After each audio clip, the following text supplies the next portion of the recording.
اسے ایک ایسے جیل میں رکھا گیا ہے جس کو جہنم کا گڑھا کہا جاتا ہے۔ پاکستان کے چہرے پر کالک مل دی گئی ہے۔ یہ جنسی درندے ہیں، یہ جنسی شکاری ہیں۔ میں army chief general Asim Munir صاحب سے اپیل کرتا ہوں، آج جو کورٹ میں ہوا ہمارے سر شرم سے جھک گئے۔ آج بہت اچھی ڈیولپمنٹ ہوئی ہے ڈاکٹر عافیہ کیس کے سلسلے میں، اور سب سے پہلی بات تو یہ ہے کہ عدالت نے آج حکم دیا ہے کہ پروٹیسٹ کیا جائے حکومت پاکستان کی طرف سے امریکہ کو کہ ہماری ایک شہری ان کے ساتھ سیکشول ایبیوز جو ہو رہا ہے، اور نہ صرف باگرام میں بلکہ امریکہ کے اندر بھی، اس جیل کے اندر بھی۔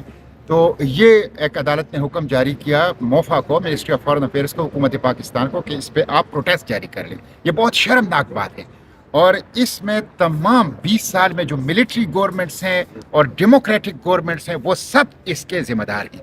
ان لوگوں کی غفلت، مجرمانہ غفلت کی وجہ سے پاکستان کے چہرے پر کالک مل دی گئی ہے۔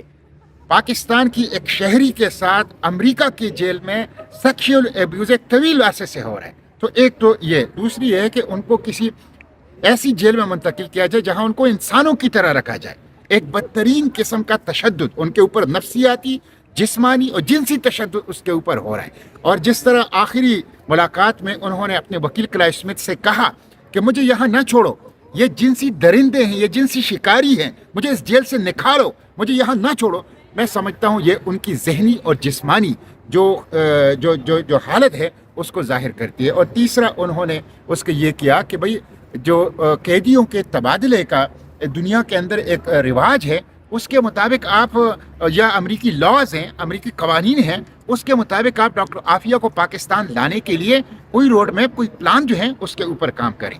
یہ تو عدالت کی ہے، اور 19 جنوری تک اس کو وہ کیا۔ میں عدالت کا شکر گزار ہوں، لیکن اس کے ساتھ ساتھ میری معلومات میں یہ بات آئی ہیں، اور کچھ پاکستانی پریس کے اندر بھی آئی ہیں، کہ ڈاکٹر شکیل آفریدی کا ECL سے نام نکالا گیا ہے۔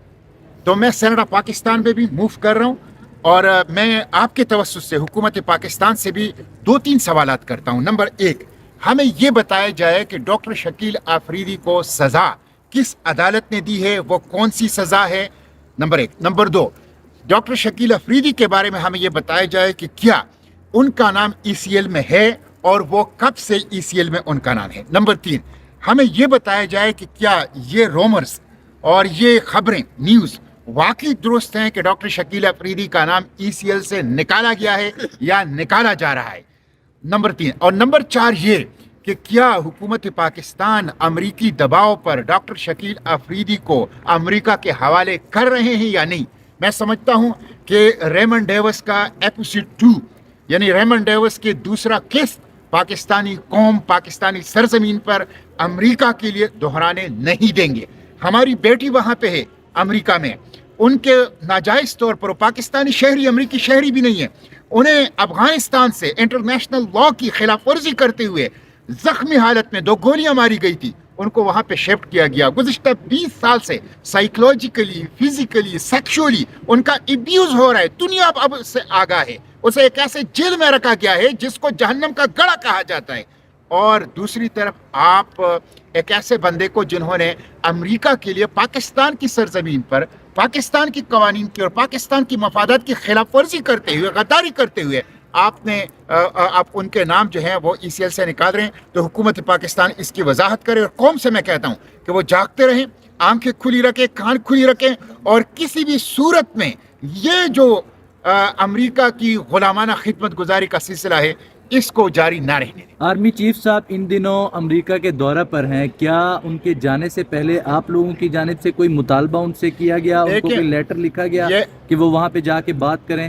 دیکھیں، یہ آپ نے بہت اچھا سوال کیا۔ میں ہمیشہ سے پاکستان کے خواہ وہ گورنمنٹس کے لوگ ہوں یا کیئر ٹیکر، ابھی انوار الحق کھاکڑ جب امریکہ گیا تھا میں نے خود ان سے ٹیلی فون پہ بات کی، اور میں نے ان سے کہا کہ آپ امریکہ جا رہے ہیں، آپ ضرور وہاں ڈاکٹر عافیہ کا کیس اٹھائیں، لیکن انہوں نے نہیں اٹھایا۔ ہماری سابقہ حکومتیں وہ ڈاکٹر عافیہ کی والدہ مرحومہ کے ساتھ انہوں نے وعدے کیے تھے کہ جب ہم حکومت میں آئیں گے، الیکشن کیمپین میں ان کے گھر جاتے تھے، ان کے والدہ مرحومہ سے، ان کے بچوں سے، ان کے خاندان سے، ان کی بہن سے وعدے کرتے تھے کہ جب الیکشن ہم جیتیں گے اور حکومت میں آئیں گے تو 100 دنوں میں عافیہ کو لے آئیں گے، لیکن پھر عافیہ کو بھول جاتے تھے۔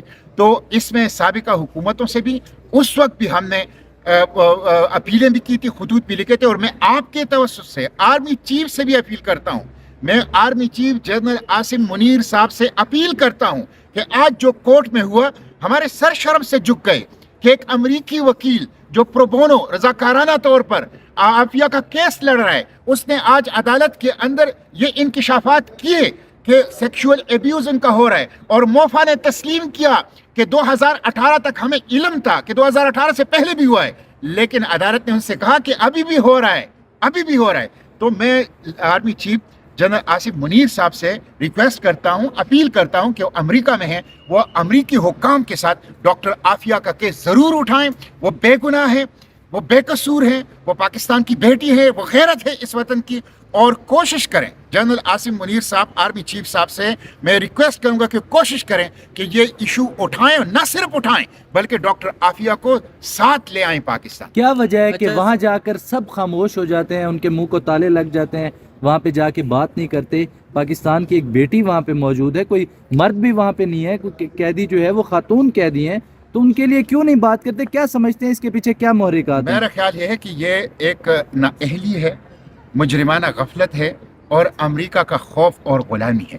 आप देख लें कि डॉक्टर आफिया का केस भी, और हमारे केयर टेकर प्राइम मिनिस्टर ने कल कहा है कि 2 रियासती हल, और वो जब से फ़लस्तीन का इशू शुरू हुआ है, जहां तकरीबन 20,000 लोग कत्ल हुए हैं, तकरीबन 9-10 हज़ार बच्चे शहीद हो गए हैं, और जहां पर सब दुनिया कह रही है कि जेनोसाइड है, पूरी एक नस्ली सफाई का अमल जारी है, उस वक्त बजाय इसके कि आप इसराइल की क्राइम अगेंस्ट ह्यूमैनिटी की बात करें, वॉर क्राइम्स की बात करें, हमारे निगरान वज़ीर आज़म वहाँ पे जिनोसाइड की बात करें, उनके खिलाफ आलमी अदालत में केस की बात करें, वहाँ पे उसको स्टॉप करने की बात करें, फ़लस्तीन और गज़ा को बचाने की बात करें, ज़ख्मियों को इमदाद देने की बात करें, वो 2 स्टेट की बात कर रहे हैं। ये 2 स्टेट की बात करना इस मौके के ऊपर ये ज़ख्मों पर नमक पाशी है, और ये कायद और इकबाल के जो पॉलिसी है फ़लस्तीन की, उससे इन्हिराफ है, और किसी केयर टेकर गवर्नमेंट का ये मैंडेट नहीं है, किसी पार्लियामेंट में इसके ऊपर डिबेट नहीं हुआ, इसलिए ये गुलामी है, ये गुलामी है, खा वो डॉक्टर आफिया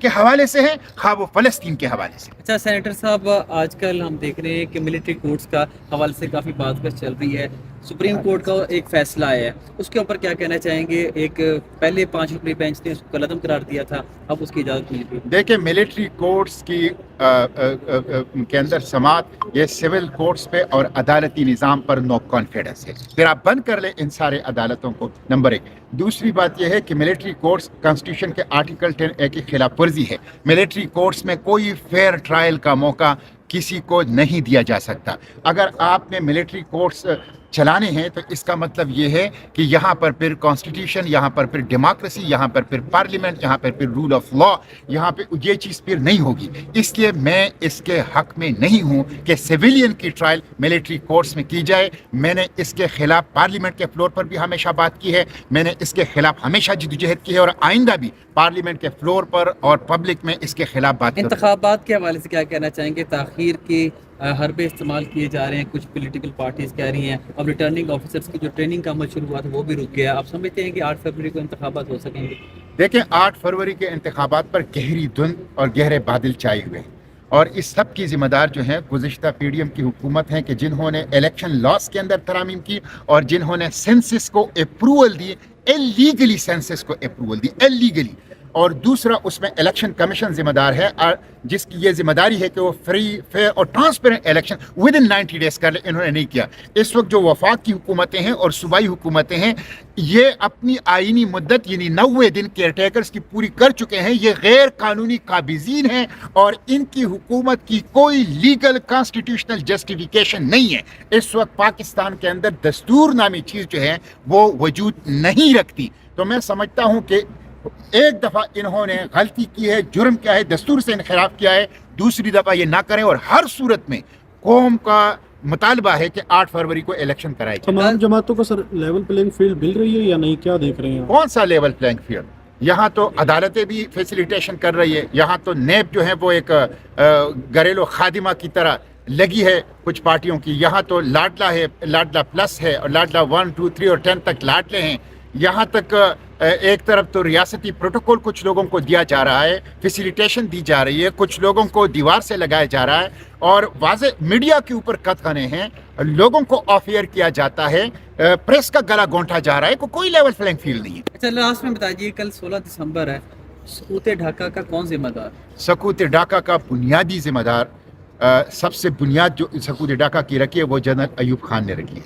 10 साल जब आप मार्शल लॉ लगाएंगे और वो लोग जो अक्सरियत में हैं और उनको आप हाकी हुक्मरानी नहीं देंगे, और उसके बाद दूसरी जिम्मेदार फिर जनरल याहिया है कि जिन्होंने इलेक्शन करवाए और इलेक्शन करवाने के बाद इंतकाली इक़्तिदार के लिए उन लोगों को इंतकाल इक़्तिदार जो जीत चुके हैं, जिनको मैंडेट दिया जा चुका है, उनको इंतकाल इक़्तिदार देने के लिए उन्होंने इक़दाम नहीं किए। मैं समझता हूँ हमूदुर्रहमान कमीशन एक बहुत कुछ वाज़ेह कर चुका है। इस पे हमूदुर्रहमान कमीशन को from A to Z public किया जाए। हमूदुर्रहमान कमीशन में जिन जिन जर्नलों का, सियासतदानों का, ब्यूरोक्रेट्स का, जिम्मेदारान का नाम है, उनको अगर वो मर चुके हैं, फौत हो चुके हैं, दुनिया से जा चुके हैं, तो बाद अज़ मौत उनको सजाएं दी जाए, उनको मुजरिमों की फहरिस्त में रखा जाए, और जो जिंदा हैं उनको अभी सजाएं दी जाए। हमूदुर्रहमान कमीशन के ऊपर मनोअन अमल किया जाए। बहुत शुक्रिया।